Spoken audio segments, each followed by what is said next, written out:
All right, so how's everybody doing today? This is going to be our last lecture of the semester.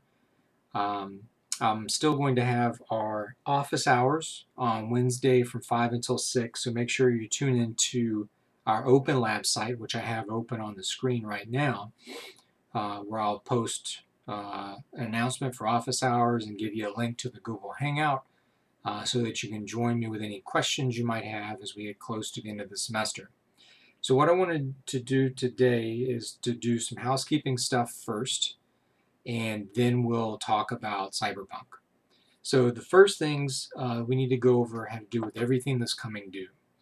So make sure that you know how to get to our Open Lab site.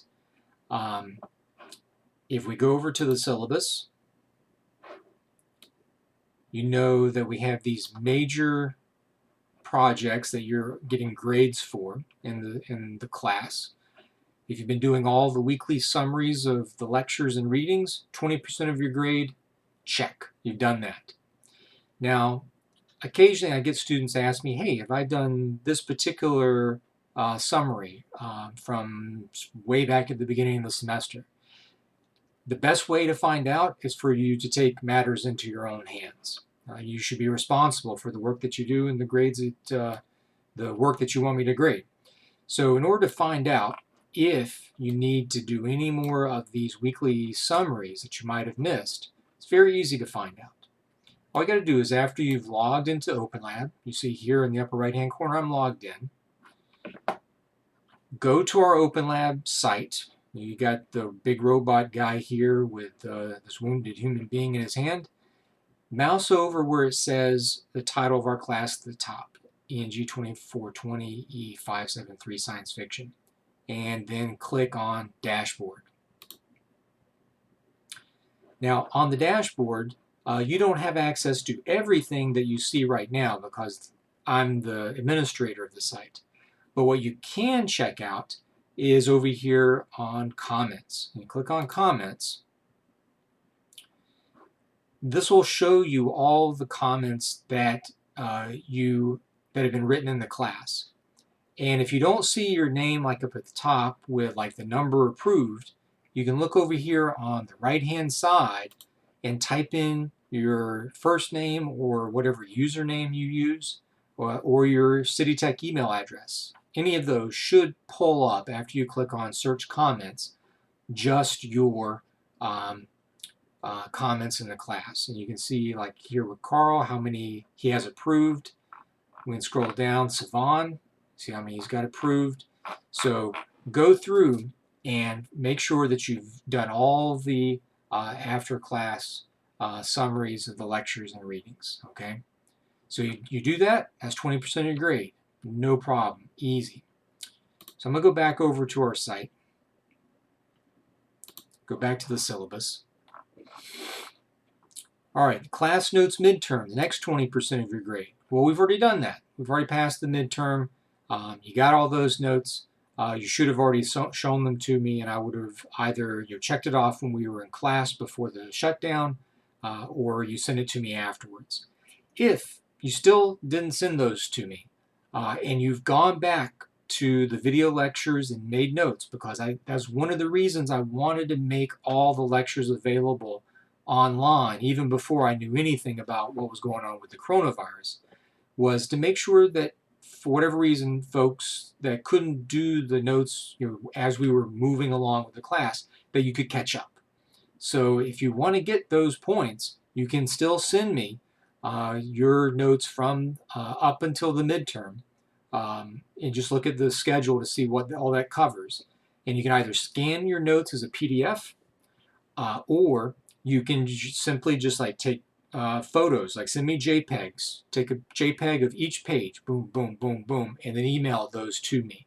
As long as it's legible so I can actually see that it's your handwriting, or if you've typed it up that is in your own words, then I'll give you that credit. But now for everybody, we have coming up the end of semester notebook check. Again, this is 20% of your grade. So everything from the midterm up until this last lecture that I'm going to go over today on Cyberpunk, will be included in that. So from the midterm until this last lecture today should be in those notes. Again, you can scan it as a PDF using like one of the PDF scanner apps or Dropbox or the Google Drive app. If you've written it into your, like typed it on your computer, you can just save that as a PDF, attach it to an email it to jellis@citytech.cuny.edu. Or if you've handwritten it, don't have a way of scanning it into a PDF, just use your camera app, take pictures of each page, and attach those pictures to emails to me, okay? And then when I receive it, I always email you back and say, hey, I received your notebook, or I received whatever assignment it is. That way you know there's that I've seen it and there's a record of it. It's one of the great things about us using the school emails. There's always a record of the things that we do. Now, the next thing is the research essay, which we've already talked a whole lot about, had a separate lecture on how to do research with the library during the shutdown, and that's 20% of your grade. Now, for the research essay, there's the special requirement that you're going to post your work to our Open Lab site. And then if we go back, I'm going to go back up to our main site page. And I think I can just scroll down a little bit and get to where there are the directions for turning that in. So let's see, extra credit. Yeah, assignment, posting your final research essay.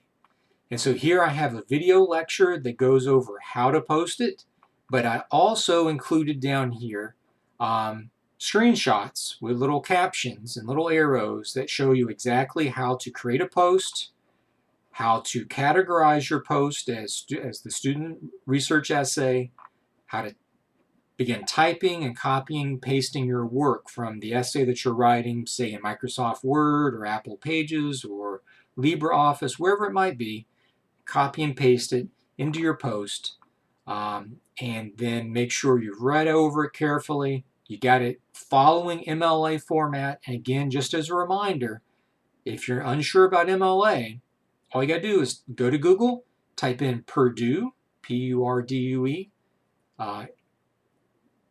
Purdue OWL, O-W-L, MLA. And the very first link is going to be the Purdue OWL's website that tells you everything you need to know about doing citations in text, how to do a works cited page, and how to format your essay. So it has the name block at the top, has your title, and then has the body of your essay followed by the works cited list. So I think I've given you everything that you need to successfully post your work. And I've had students post their work in my other classes that aren't science fiction. So I know that you guys can do it because, I mean, you guys are science fiction folk. You ought to be all over this. But if you have any questions about it, all you got to do, send me an email or come to the office hour this week on Wednesday, 5 to 6, and we'll hash it out. Not a problem. We'll take care of you, make sure that you can get your work posted and you get credit for this research and this writing that you're doing. And one thing I'll just mention, besides it being worth 20% of your grade, and I've extended this offer to some students who have been speaking with me about their work, but I extend it to everybody, that any of the writing you do in my class or that you do in your other classes, you should always be thinking to yourself, how can I do something more with this writing? Because that writing is yours. You own that. So if you want to expand your research essay to submit to, say, a writing competition at City Tech, or you want to make it into a writing sample that you can post on your LinkedIn.com profile, or that you might submit to an online blog or magazine, you can talk with me and I'll give you feedback beyond simply giving you a grade on your work in our class. And this is something that even though the class may be done, I still want to make sure that you guys are all successful. So if that's something that you're interested in, stay in touch. Don't think that after the class is over that I don't give a hell about you anymore. That's not the case, because I want you all to be successful ultimately, in your careers and what you want to achieve. And if there's a way that I can do, help you do that, that's within the realm of my time and energy I have available, then I want to do that. So just keep that in mind. And even beyond our class, think about that for all the writing you do, all the different assignments you do. Think about, is there a way I can do more with this? That way it serves double purpose. It's going to have additional value to you beyond simply getting a grade in the class. All right, going back to the syllabus, we only got one more thing to go over, and that's the final exam. 20% of your grade. I told you at the beginning, I like to keep things simple. 20, 20, 20, 20. Everything's 20% of your grade in the class. But those 20%, they add up. You got to hit all the marks in order to get that good grade that you want in the class. So for the final exam, because obviously, we are all separated and there's no way to proctor an exam, I think, in a fair way, considering the lockdown. So it's a take-home exam. But as being a take-home exam and this being a writing-intensive class, you got to do some writing if you want to get those points to demonstrate that you've learned some science fiction stuff and that you're doing a lot of writing to prove that. So if we go back to our homepage,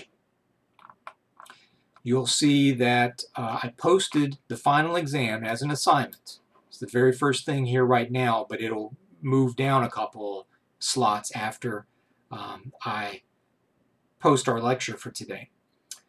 So with the assignment, I have all the instructions here. I want you to read over this real careful, okay? Read over it real carefully.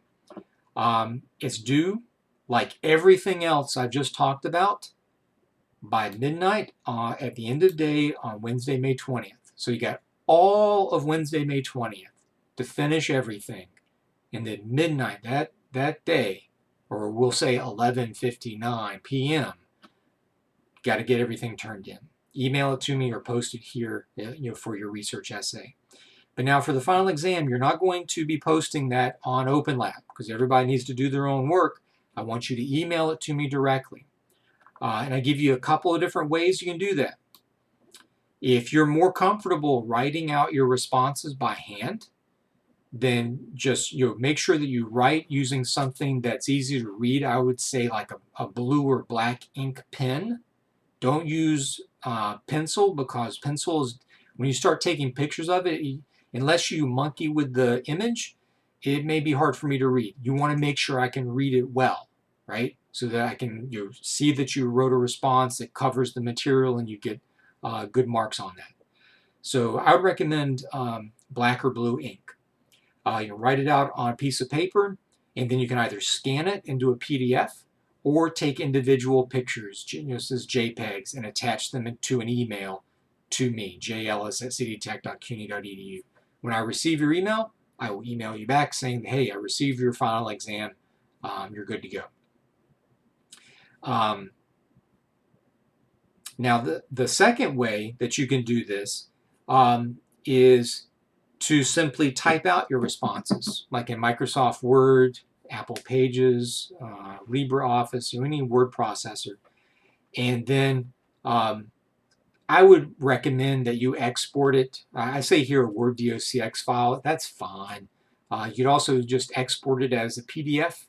In either case, Word docx file or a PDF, attach it to an email, send it to me, jellis@cdtech.cuny.edu. So I think we can make really good use of email so that you're able to send me your files, and I can always give you that receipt to show that I did receive it. And that way, if you don't receive a receipt from me within reasonable amount of time, then to contact me again just to verify, follow up that I did receive your work. And you got my email address like everywhere under the sun here on these assignments. There's on the syllabus, and I've said it like a million times already in this lecture. Now for the exam questions, you do want to make sure that you always include the author's birth and death dates and publication dates of books or stories that we've talked about. And then I give very explicit instructions on what you need to write. So like for the first question, in 5 to 10 sentences, so that's the window, 5 sentences minimum, 10 sentences maximum, tell me who wrote Frankenstein, give me a brief summary of the plot, Tell me why it's considered the first example of SF. This all comes from my lectures. And then finally, name the 3 key characters who are all scientists and explain why each is a scientist. This is material that I covered in the lecture at the beginning of the semester when we were still meeting together. Write that out, 5 to 10 sentences roughly. Done that one. Second question. In 2 to 4 sentences, tell me the name of the editor who launched the first science fiction magazine. Tell me the name of the first science fiction magazine. Tell me its month and year of launch. And also make sure you say what his name, that editor's name of science fiction is, and what are its 3 characteristics. All this comes from the lectures. So you go back to those or your notes and you'll have all the answers. All you got to do is write it out in your own words. Now at the end, I give you some bonus points if you take the time to explain in 1 to 2 sentences which of the readings that we had this semester that you enjoyed and why. But I'm also giving bonus points if you tell me what you did not enjoy and why is that. Because that helps me figure out, like, do I need to change some of these for the next time I teach science fiction, so it can help other students in the future with that feedback that you give me. So you can get some bonus points from that, but it has to be justified. You got to tell me why that is. All right, so that's everything. That's the housekeeping stuff that I wanted to talk about. So you got your final notes you're going to email me. You have the final exam you're going to email me. You got the research essay, which you're going to post on OpenLab following the directions I've given you previously. And then you're going to make sure that you've done all of the after-class summaries of the lectures and readings for each week. And again, if something comes up and you can't meet the final deadline, which is the last day of class, May 20th, yes, May 20th, just email me. Give me a sense, like, do you just need an extra day? Can you give it to me on the 21st? Can you give it to me on the 22nd? Give it to me. Tell me in those terms what is reasonable, right? And we can work out a way to make sure that you get credit for that work that you've done. Because I'm not trying to be a hard ass, okay? I understand everything right now really sucks for everybody. But I want to make sure that everybody can succeed with the class in a fair and in as equitable way as possible. And the way that starts is by having that conversation with me about how we can try to keep you on track, even if something gets turned in a little bit late. Because ultimately, I don't want anybody giving up, okay? Because if you just give up and you don't send me anything, then that doesn't give me anything to grade, and I can't give you any kind of grade. I mean, it's like a 0, as an F. Don't do that to yourself. It's always better to send something rather than nothing. So even if you turn in something partially completed, and it's late, that's better than not having turned anything in at all. But now what you can't do is like wait until after the 20th to then email me, oh, Professor Ellis, I'm going to turn in something late. That it can't work that way. I'm going under the expectation on the 20th that either I know everyone who's turning in something late because they emailed me already or talked to me during office hours, or they've turned it in. Because I do have to submit grades shortly after everything's due at the last day of class. So I need to know what's going on leading up to that last day. And we can still talk on that last day. So like even on the last day, if you just need like, an extra day, email me and let me know. But please do not wait until like the 21st, the day after everything's due, to email me and say, oh, I need more time. It doesn't work that way. You gotta let me know beforehand or on the day of the last day of class, okay? Are we clear? We're on the same wavelength on that? I hope so. Because that way, that helps me help you. because ultimately I do want to make sure that you're all like as successful as possible, but we can't drag this thing out. We got to get it done, and we got to follow a plan to do it, okay? And if you have other questions about things that are coming up, all you got to do is send me that email, jellis@citytech.cuny.edu, okay? So let's get into the lecture. Let's talk about some cyberpunk, my favorite stuff.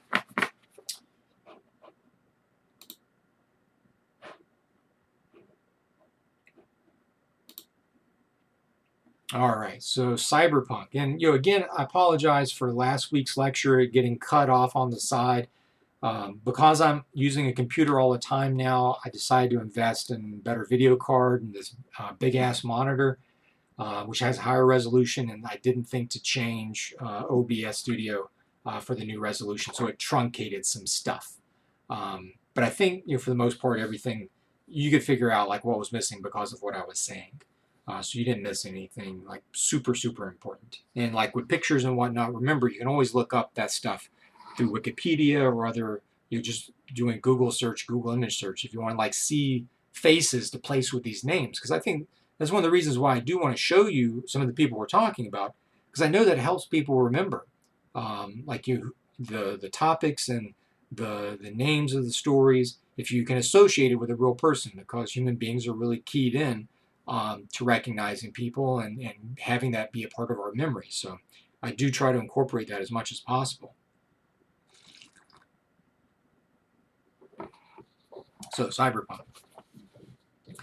Today's reading by William Gibson, Burning Chrome, is an important example of the subgenre, subgenre, subgenre, or literary movement that came to be known as cyberpunk.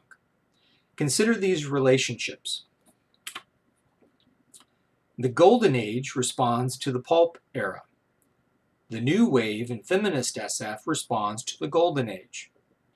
And cyberpunk, in turn, is a response to what had come before and to its present historical moment.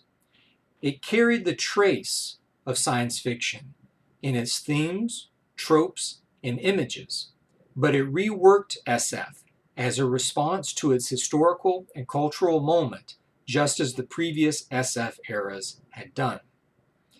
Cyberpunk, sometimes called the subgenre and sometimes called the movement, is the kind of SF that imagines a near future where computer technology, technologies of bodily enhancement, and the networks of global capital have opened up new possibilities and created new challenges. Before we discuss cyberpunk and its authors, let's take a look at its background context. The counterculture of the late 1960s and 1970s, emblematized by the new wave's interest in mind-altering drugs, violating taboos, working for social change, ran up against a brick wall. It arguably ended when the National Guard opened fire on protesting students at Kent State University on May 4, 1970. The innocence of the movement robbed by the Nixon's era's embrace of sanctioned criminality and excessive force. Following the post-World War II industrial boom, there were industrial contractions as manufacturing began to be sent overseas. So-called corporate raiders began dismantling manufacturing interests in the U.S. through acquisitions and liquidations. Jobs and manufacturing went overseas. Politics swung through the liberal technocracy of Jimmy Carter and then back to the conservative presidency of Ronald Reagan. Cold War tensions reached a fever pitch. SF imaginations, SF images entered the real world with the so-called Star Wars weapons platform and the unrealized Freedom Space Station, now known as the International Space Station, or ISS. Computers went from room-sized affairs to the desktop and the home. There were a number of works of fiction and nonfiction that explore these shifts before cyberpunk. Some of them include Bernard Wolfe's Limbo from 1952, which is a cybernetic dystopia, Frederick Pohl and Cyril Kornbluth's The Space Merchants from 1953, which is about megacorporations and advertising, Anthony Burgess's A Clockwork Orange from 1962 is about youth culture and reprogramming. There's John Sladek's The Muller-Fokker Effect from 1970 about downloaded personalities, dehumanization, and personal narrative. Someone we've already spoken about, there's James Tiptree Jr.'s The Girl Who Was Plugged In from 1973, which is about virtual reality and telepresence. And then Werner Vinge's True Names from 1981, which is about computer hacking and virtual worlds.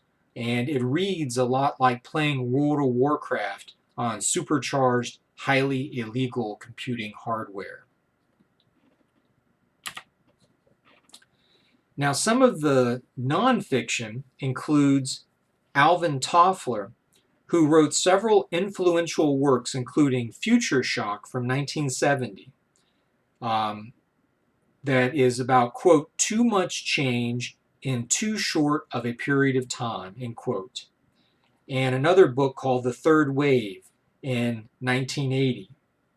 And in The Third Wave, he talks about the first wave being agrarian, the second wave being industrialization and mass production, and then the third wave is the post-industrial age, which includes the information age, globalization, and subcultural proliferation. And then to the right, in the middle here, you see Douglas Engelbart, E-N-G-L-E-B-A-R-T. Very important person, especially for those of you who are studying computers and networking. He was born in 1925, passed away in 2013, and he conducted this thing that is now known as the mother of all demos. And that was on December 9th, 1968, at the Fall Joint Computer Conference. Besides inventing the computer mouse, he worked with his team at Stanford to create a network computer system that enabled video conferencing, teleconferencing, hypertext, word processing, object addressing, dynamic file linking, revision control, and collaborative real-time editing. It pointed the way for the future before it was economically feasible. So many of the things that we use today just on a day-to-day basis, from Google Docs to Zoom to FaceTime, and including our use of peripherals like the computer mouse, all began with the mother of all demos and that computer system that Engelbart and his collaborators worked on at Stanford.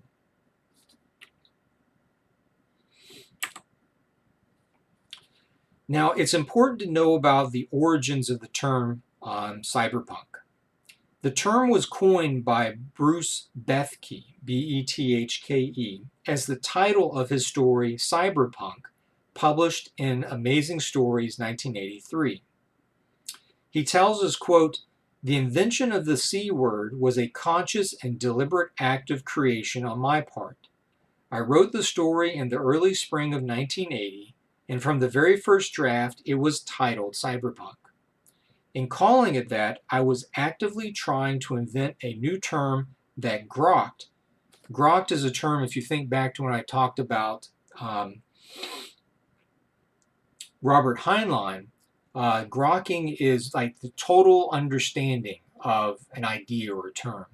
So Bethke, again, continuing his quote, "I was actively trying to invent a new term that grokked the juxtaposition of punk attitudes and high technology. My reasons for doing so were purely selfish and market-driven.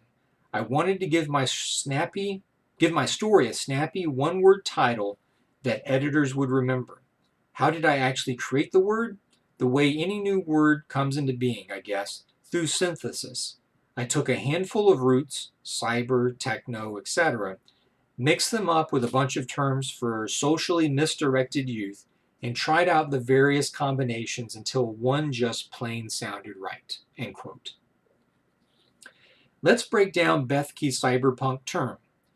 Cyber comes from Norbert Wiener, that's spelled W-E-I-N-E-R, Norbert Wiener's cybernetics, feedback and control systems, from the Greek meaning steersman. And then punk has lots of meanings, including worthlessness, marginality, youthfulness, hooliganism, criminality, and even homosexual prostitution. So in all of these things, think about social marginalization. In this case, punk likely comes from its appropriation in music, which is the stripping of rock and roll to its essence, to jettison the baggage of the 1970s progressive rock movement.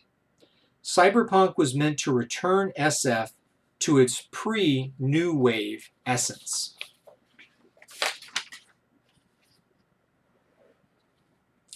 Now, science fiction editor Gardner Dozois, that's spelled D-O-Z-O-I-S, popularized the term by using it to describe a core group of the new generation of SF writers in an article in the Washington Post on Sunday, December 30th, 1984.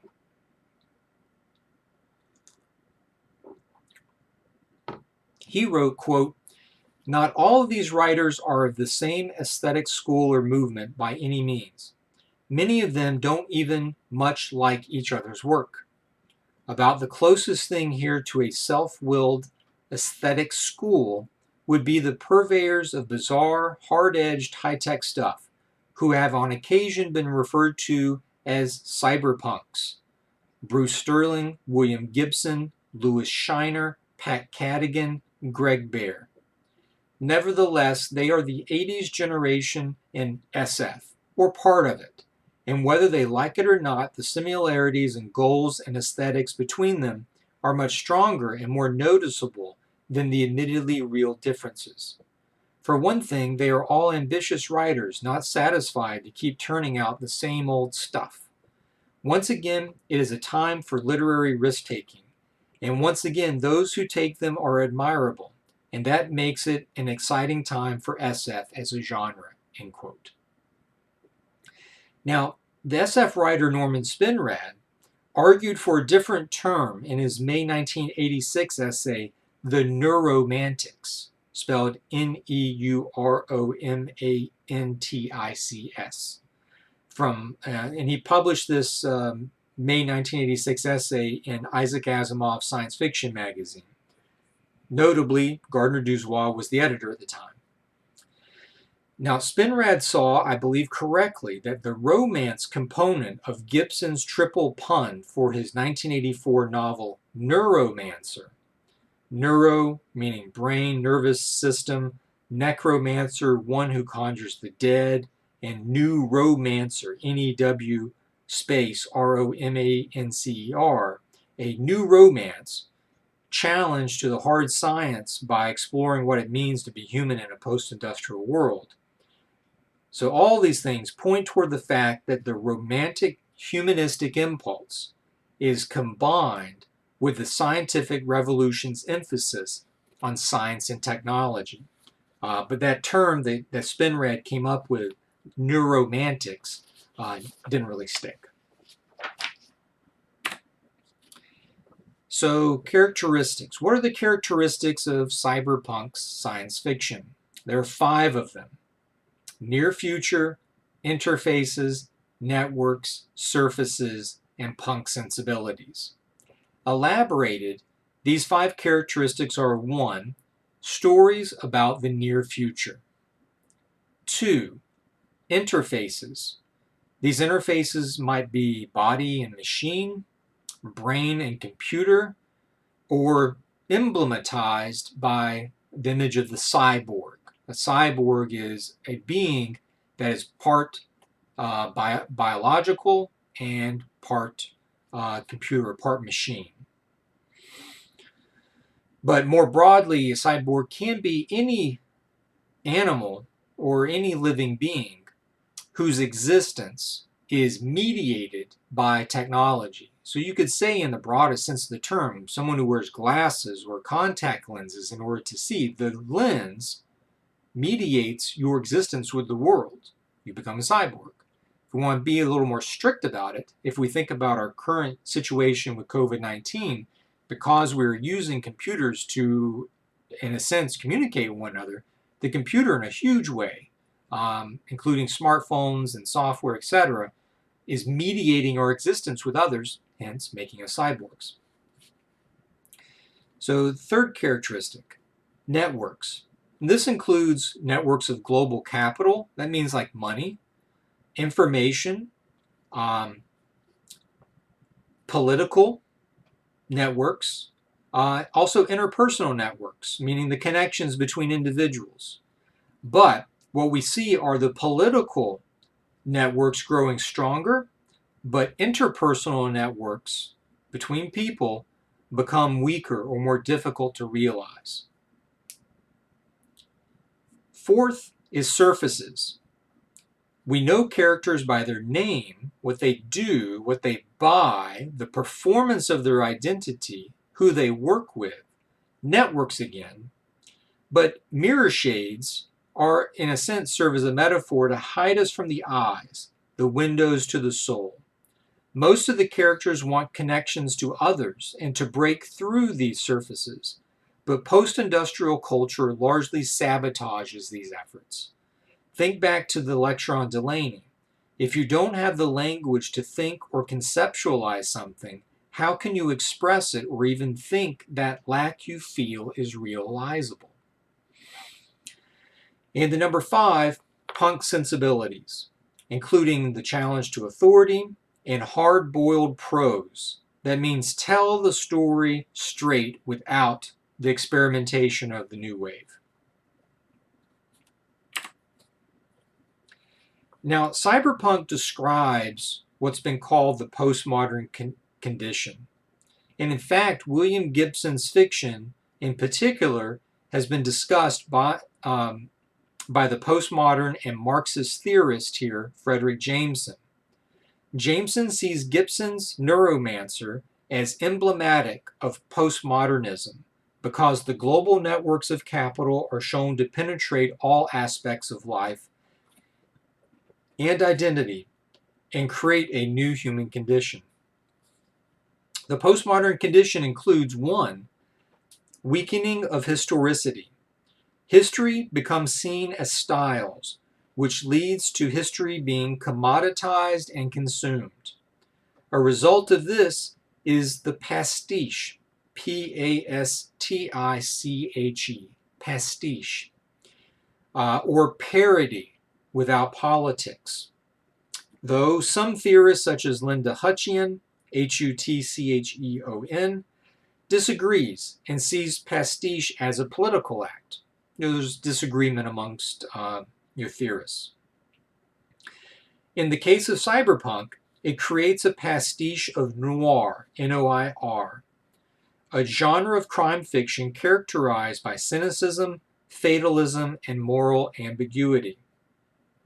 There's the collage and remix, meaning you make new things from cultural and historical detritus. 2, breakdown of distinction between high and low culture, meaning in the past, certain aspects of culture were seen as high culture, like say symphony orchestras, poetry, but other things were seen as low culture, like say pop music or a poetry slam. So the distinction between those things begins to break down. 3, depthlessness. Let's see. Breakdown of distinction between high and low culture. I actually missed a one here because my numbering was off. So actually we'll say 3 here is depthlessness, meaning that everything is a surface. I mean, if you think back to those characteristics of cyberpunk, number 4, surfaces, that's one of the characteristics of postmodernism, that everything's a surface, that there's no depth to anything, no depth of character, depth of meaning. So the new number 4 here is waning of affect and death of the individual subject. We are fragmented individuals, numbers within the world machine, broken apart and reassembled without the trace of history for experiencing emotion or desire beyond what is dictated by immediacy of the present. And then finally, the new number 5 here, a new technology, computers, that give you the ability to reproduce instead of produce. That there's the issue of simulacra and simulations, essentially copies without originals.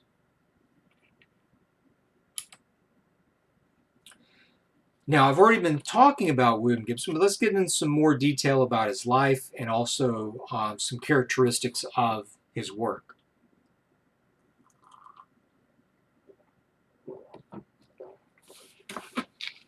Now, William Gibson was born in 1948 in South Carolina. He moved around to different places with his family because his father was a big construction contractor. Unfortunately, his father died while choking while away from home at a job. His mother moved the family back to her home in the Appalachian Mountains of Virginia, the Deep Hollers, you might have heard them called. Consider the fact that he is claimed by some as a Southern American writer and by others a Canadian writer. The reason for that is that when William Gibson came up for the Vietnam draft, he told the board that he planned to take every psychedelic substance known to man. He packed his bags and made his way north to Canada, making important contacts in Toronto before settling in Vancouver. It is important to note that he was never actually drafted, but he has lived the rest of his life in Vancouver with his new family. While at the University of California, Riverside, I uncovered many letters and essays written by Gibson for the fanzine community. And I think I've mentioned before about fanzines. These are magazines that are published by people like you and me. Anybody can make a fanzine. It's a magazine made by fans. And it can be about any topic. And in this case, these are fanzines about science fiction. His fanish output slowed and ultimately ended when he became famous for the kinds of stories that he is known for as a cyberpunk. In the stories like Burning Chrome and his later Sprawl trilogy, that's spelled S-P-R-A-W-L, Sprawl trilogy, which includes Neuromancer, Neuromancer from 1984, Count Zero from 1986, and Mona Lisa Overdrive from 1988. William Gibson does some very important things that form the key ideas of the cyberpunk movement. First, there are rich metaphors deployed to describe the post-industrial world. For example, the opening line of Neuromancer, quote, "The sky above the port was the color of television tuned to a dead channel," end quote. This is a very famous first line.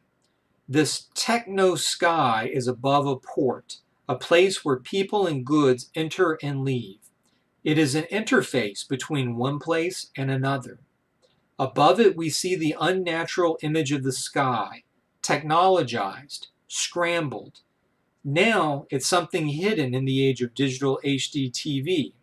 But before, when you turned to a channel without a signal, you saw a visual representation of background radio noise.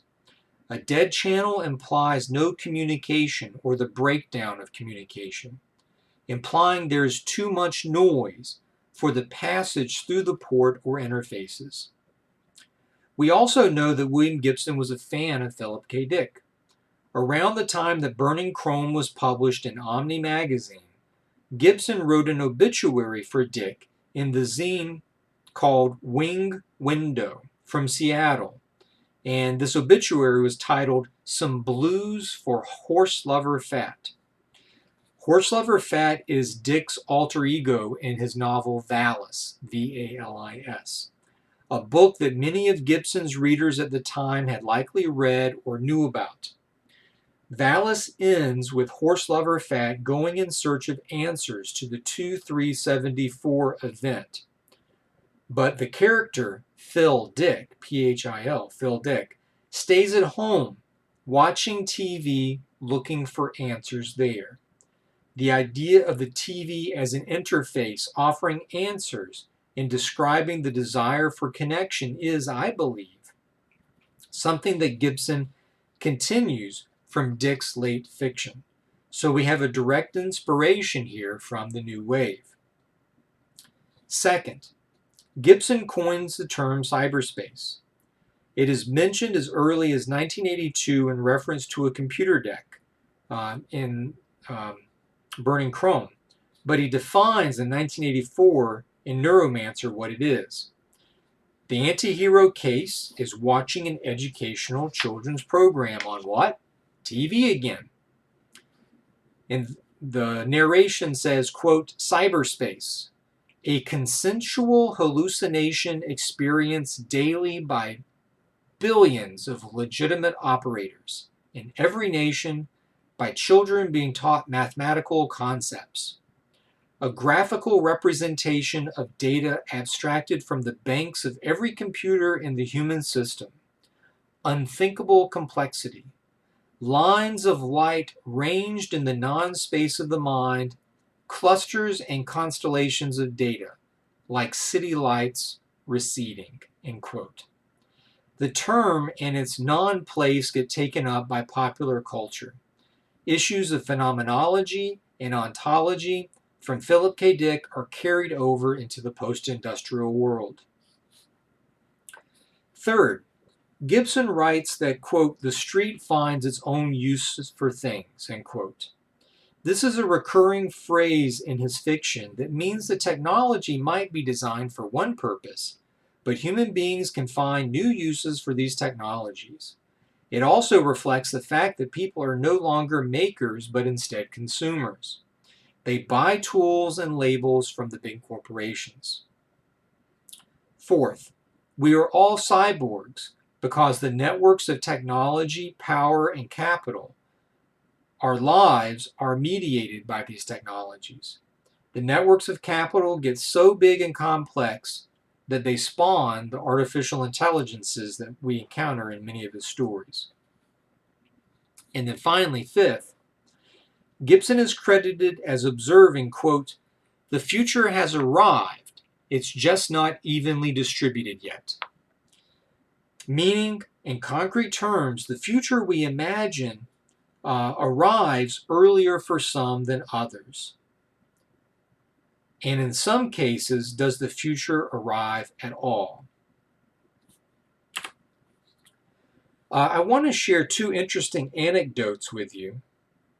anecdotes, anecdote, meaning little stories. First, Gibson wrote Neuromancer and Count Zero on this Hermes 2000 typewriter from the early 20th century.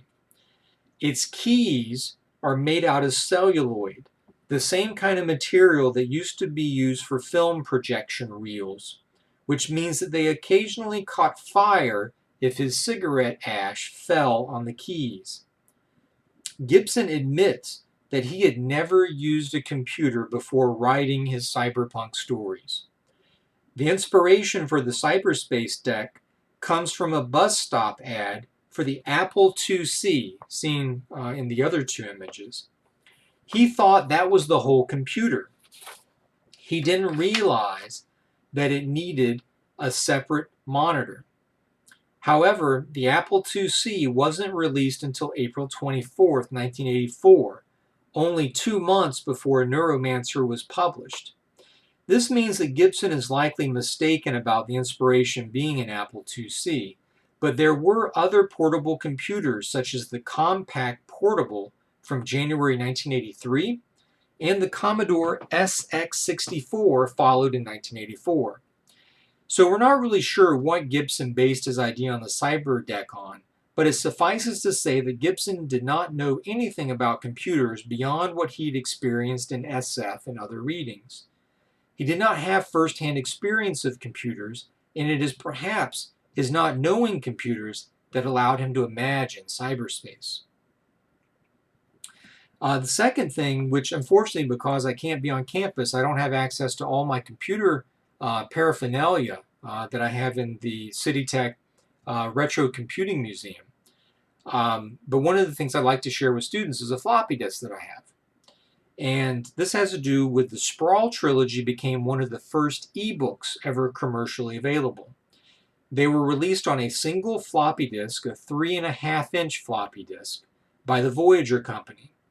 It was designed to be read on the relatively new Apple Macintosh Portable, which was like a briefcase-sized laptop computer, quite heavy and literally the size of a thick briefcase. Over time and through acquisitions, the Voyager company morphed into what we now know as the Criterion Collection.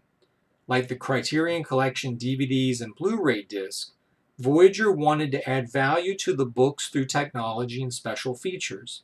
In Gibson's case, a new afterword to his 1980s fiction from the early 1990s that you can only find on that floppy disk, though it has made its way to the internet if you know where to look, particularly on Russian websites. Now, for this week, in addition to you reading Gibson's story, Burning Chrome, I asked you to watch the X-Files episode titled Kill Switch, which was co-written by William Gibson and another cyberpunk writer, Tom Maddox. The X-Files was created by Chris Carter for the Fox Network's Friday night lineup. It stars David Duchovny as Special Agent Fox Mulder, who represents the romantic, and Gillian Anderson as Special Agent Dana Scully, who represents the scientific.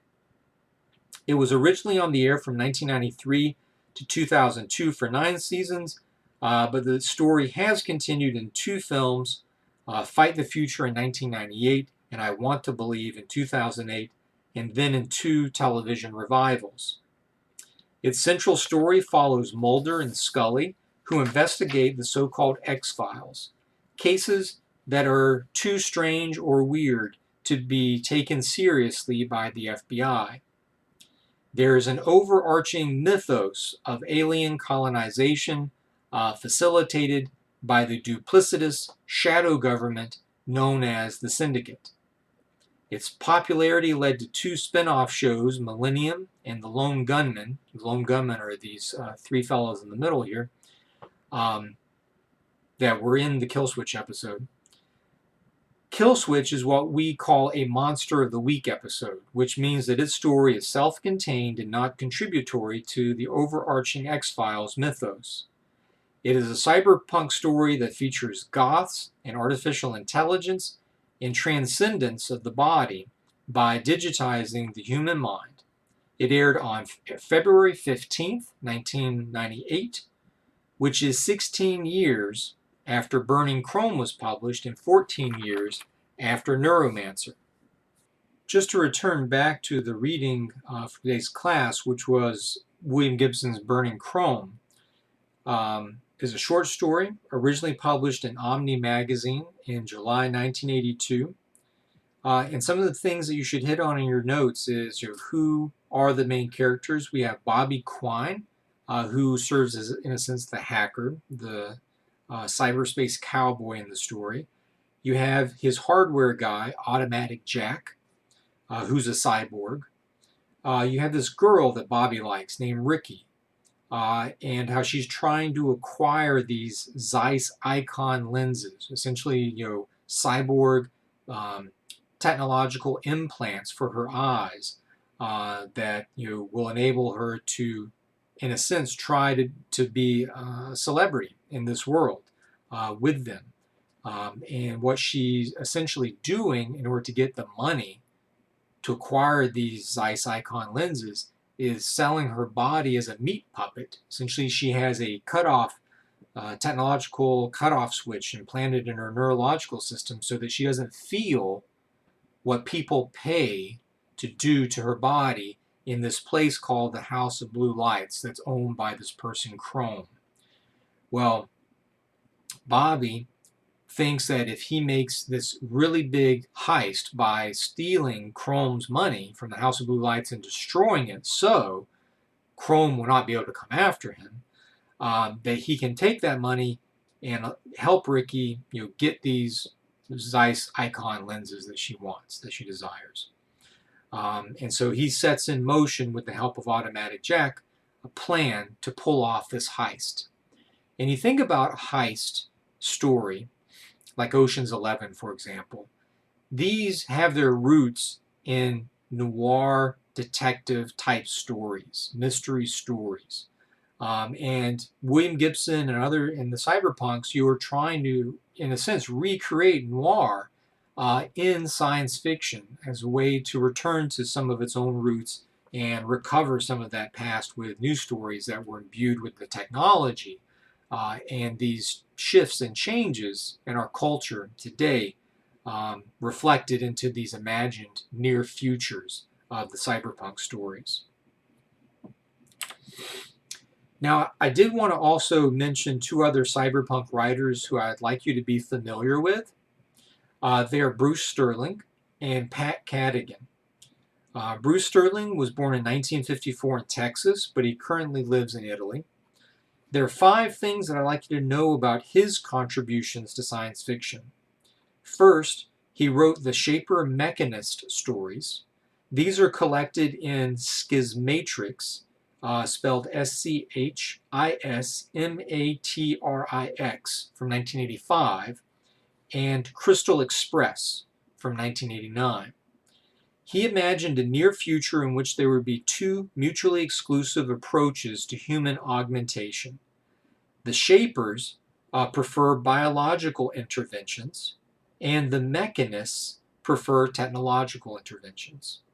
In both cases, human beings were slated to become cyborgs of one kind or another in order to cope with the rapidly changing technology and living conditions, such as living in a polluted Earth, living in space, etc. He imagined new ways of human existence in these stories that question what it means to be human at all. Second, he edited a collection titled Mirror Shades, the Cyberpunk Anthology from 1986.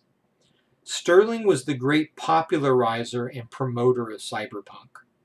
This anthology gave him a platform to define what the revolution was in the manifesto-like preface to this collection, which you can find online. Third, considering his promotion of cyberpunk, it is important to note that Sterling ignores a lot of cyberpunk's forebears, especially women writers like Joanna Russ and James Tiptree Jr. / Alice B. Sheldon. Fourth, Sterling published a fanzine from 1983 to 1986 called Cheap Truth under the pseudonym Vincent Omniveritas. Vincent equals conqueror, omnia is all, and veritas is truth. In its last issue, it reports that Omniveritas has been shot and killed. The revolution was over. It had ended nearly as soon as it had begun. And then fifth, Sterling coined the term slipstream, Slipstream.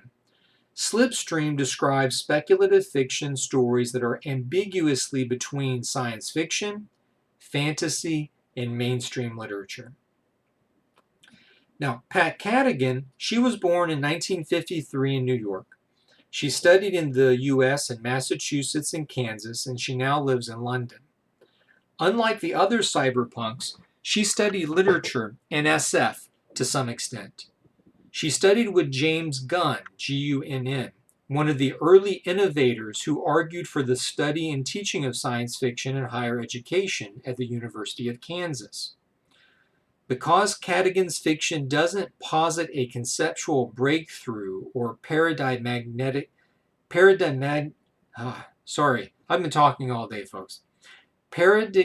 shift, like Sterling Shaper Mechanist stories assert. Her fiction is more like Gibson's. The future is already here, but it is not yet equally distributed, never will be, and things will continue on much as they had done in the past, simply with new gear. Some of the central themes in her work include, first, neuronarratives, or stories in which the brain biology, and neurotechnologies are central to the story. Put another way, the brain is where the action is. Second, she values marginalized art and creative work, like hacking, music, and video production. Third, identity is tied to the psychology of mind as much as the biology of the brain. Technologies can allow us to share identity through memory, and if we are not careful with our brain-computer interfaces, we threaten our sense of self. Some of Cadigan's work to consider includes Rock On from 1984, which is about cyborg enhancements in computer technologies to facilitate shared psychedelic experiences generated by sinners, spelled S-Y-N-N-E-R-S. The world of sinners is shown to be more complicated and dangerous by the rapid development of new technology and antagonistic AIs in the novel Sinners from 1991. Pretty Boy Crossover from 1986 is about virtual reality and the simulation of human intelligence. It raises questions about agency and exploitation, and its central theme, as is true of much cyberpunk, is the post-human. Fools from 1992 deals with the fragmentation of identity. Tea from an Empty Cup, 1998, and Dervish is Digital, 2000, concerns a bleak world where many escape it through online life and artificial reality, or AR. Now, other cyberpunk films and television that you should check out, I have on the slide here, include Tron from 1982, Blade Runner from 1982, Videodrome from 1983, The Last Starfighter from 1984, RoboCop from 1987. I missed adding a poster for that one. We got Max Headroom from 1987 to 1988, Akira, 1988, The Lawnmower Man from 1992, Johnny Mnemonic from 1995, based on William Gibson's short story of the same name, Strange Days from 1995, Ghost in the Shell from 1995, Pi from 1998, Existence from 1998, and then, of course, The Matrix, the first in the Matrix film series, beginning in 1999. So that wraps it up for Cyberpunk. Make sure you get your notes together. Read Burning Chrome if you can. Watch the episode of X-Files called Kill Switch. But if you can't, if you don't have access to that particular episode, that's fine as well. You don't have to include that in your summaries, but it would help you better understand the cyberpunk genre, I think, having seen it, particularly as it predates The Matrix, but a lot of the same imagery will be recognizable, I think, in terms of the characters and design. So that'll be it for these lectures. I guess this is going to be like the last official lecture for the class. I wish you all guys the best of luck, not just with our class and the assignments, but everything else that you have going on right now. I hope you continue to be safe and healthy and well as your families. Just keep in mind with everything, just reach out to me if there's anything that I can help you with or that I need to know about you turning in an assignment late at this point. Because we can work those things out up until when grades are actually due soon after the last day of class, which is going to be Wednesday, May 20th. Okay? So don't hesitate. Don't suffer in silence. All you got to do is reach out to me by email or come to my office hours on Wednesday, 5 until 6 p.m. Okay? So good luck, everybody, and I will talk to you later.